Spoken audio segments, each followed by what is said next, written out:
Hello, everybody, and welcome to the June 3rd Trips and Traps. I'm Andy Serling, joined by Eric Donovan. A full slate to bring you this week, 6 races altogether in 2 different segments. We'll start things off with the 7th race, this one from Wednesday, May 25th. We're going to take a look at Duke of Naples and Go Richie Go, and non-winners will 1 allowance of 7 on the turf. Yeah, things sort of went awry for Duke of Naples, as Eric will point out very shortly, as it appears his saddle may slip. He was the speed, but not the kind of speed he was expected to be. I don't know where he's going from here, though. He probably needed the race, and he isn't a bad turf sprinter, this horse, and he obviously has the lead right now. The horse that also interests us is Go Richie Go, a horse who's coming off a win at 6 furlongs on the turf, and he was way too far into this race too early, and he's a horse that needs to make one run from way back.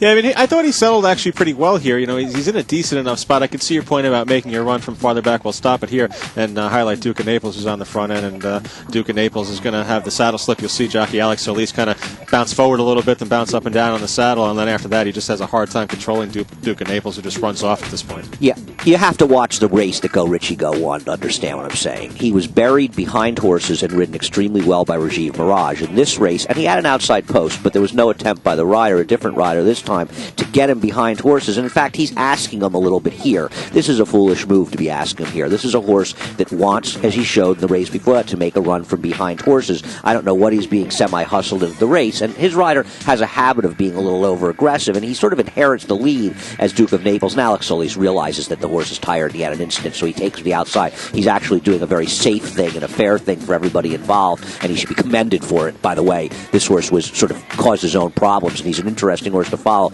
Go Richie Go, I'm not saying he's a superstar, should have beaten this field, but he's just not the kind of horse that wants to make this move. He needs to make that last eighth of a mile burst, and he wasn't allowed to do it in this race. And he's probably better off at 6 furlongs if that's right. The case, because he'll be a little bit farther back, and if he gets more inside post, he'll be a little covered up there. So a horse that could definitely excel turning back from 7 to 6. Yeah, and you think of the Duke of Naples, he had run that very good turf sprint here last year, and a surprising win at a very big price. And he was off a layoff, I believe, in this race, and Bruce Levine's numbers off layoffs in these situations aren't that good. But he's a horse that's not that bad, and this is the kind of race that looks terrible on paper that's not nearly as bad as it is. Yeah, I think next time I'd have to take a good look at where he's running and see if he fits and go from there. But obviously this race is a throw-out race for him. Yeah, it is, but it's a real throw-out race that looks worse on paper than it is. All right, we'll move on to our second race, in this race from Thursday, the 7th race. Also, we're going to look at Higher Incentive and another turf sprint here going 7 furlongs. Yeah, and Higher Incentive is a Joe obvious trip horse. There's really no doubt about it. Higher Incentive, who you'll see sort of the back of the pack here in the blue, 3 from the back right there, separates herself.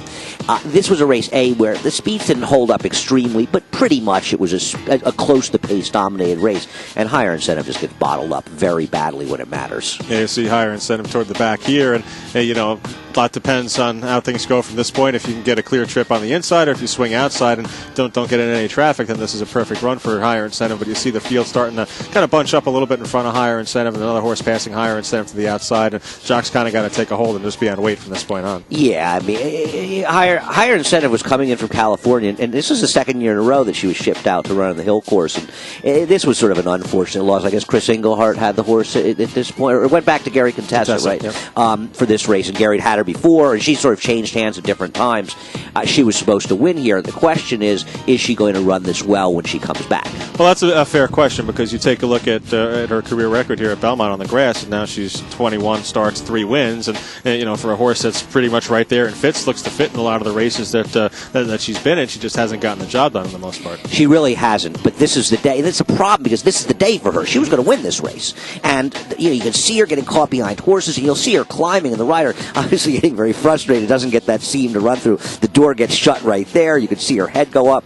I don't know. Obviously, I think that she is capable of beating these horses, and it's not like she got this supersonic pace that collapsed, and she still was going to win. So in a fairly run race, one of these turf sprints, I do think she'll win next time, but the problems with these horses that don't get it done very often is you need to win when they're supposed to. Right, and the other problem is, too, that it was kind of obvious trouble. People see that, she already has a bit of a record on her own in terms of being competitive in these type of races, so she would probably be one of the favorites anyway. This might just drop the price a little bit. Yeah, you have to. It's like everything. You have to judge what the price should be. And you have to say to yourself next time she runs, what if she won her last race? And maybe she wouldn't be eligible, but just an assumption. What if she won her last race? Would I like her at whatever price she is today? All right, one more race in this first segment. We'll take a look at some New York bred maiden fillies and mares going 6 furlongs on the main track. We're going to look at the inside horse here, the 1-2 Tough Sissy. Yeah, 2 Tough Sissy was a first-time starter for trainer Steve Asmussen, and she's the kind of first-time starter that she didn't have enormous trouble in here, but she showed at least enough, at least to me, that I believe when she meets a similar type field, and probably be a bigger field of New York bred maidens in her next start, she will win. Yeah, the inside post I don't think really helped her out either. She's a little rank down inside there, resenting the rating of the jock at this point here, and then the rider's going to switch out to 2 Tough Sissy to the outside, and 2 Tough Sissy with Johnny Velasquez aboard. Going to take off on Johnny a little bit once she gets into the clear here, and make that little middle move around the turn there to come up and challenge the 5-horse Superior Sarah, who draws off to win impressively in this start here. I wish 2 Tough Sissy would have run a little bit more in the stretch here. She gave it up pretty easily, but all in all, considering she was ranked and made that move around the turn here, I could give her another shot. I wish she had been eased and run last, because I couldn't care less. I want to bet her next time. I hear what you're saying, and it's a valid point, but I saw enough from this horse. A first-time starter, broke a little slow from the rail, had a little traffic, eased out in the clear, made that run in the turn. I think 2 Tough Sissy can run a little bit. And Steve Ashton, I know our stats are mostly with 2-year-olds, especially at Saratoga, but he is kind of a second-time starter trainer in some ways, so I'm going to give 2 Tough Sissy. I'd love to see her run against these horses in her next couple starts, and I think the eventual, actually, third-place finisher is a horse that I'm kind of looking to bet against in the future. That's Wedding in Serrano, who's had her chances. This may be one I think we'll cash with, whether it's late at Belmont or even at Saratoga. Once again, we got some good help this week. We always need help. Your comments are appreciated. Trips and traps at NYRAinc.com. Come on back for the second segment.